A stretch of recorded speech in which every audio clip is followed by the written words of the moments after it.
ঠিক ক্রিসমাসের আগে থেকে এই 3টে পার্সেল আমার কাছে কিন্তু পৌঁছে গেছে। খুব টেনশানে ছিলাম ক্রিসমাসের আগে আগে পৌঁছবে কি না। দেখে বুঝতেই পারছো 3টেই মিও আমরে থেকে এসেছে। হ্যাঁ, আমি মিও আমরের কেক পেস্ট্রি খেতে ভীষণ ভালোবাসি।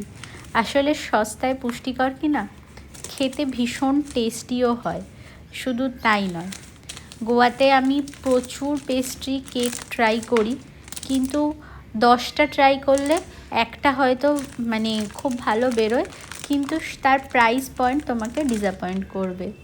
তুমি এখানে চকলেট ট্রাফেল পেস্ট্রি খেতে যাবে, যেটা তোমার মিও আমরেতে পড়বে, এখন দাম বেড়ে হয়ে গেছে 60 বা 65, এখানে সেটাই পড়বে 250 থেকে 300।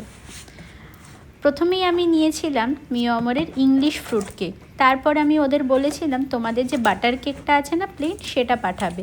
ওরা বললো ওটার নাম চেঞ্জ হয়ে এই উইন্টার কেক হয়েছে। আর নিয়েছিলাম ডান্ডি কেক।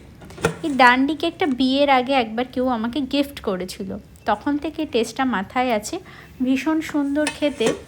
আর ইংলিশ ফ্রুট কেকটা আমার মনে হলো যে ওদের একটা ক্যানবেরি মাফিন হয় না, ওরকম খেতে হবে।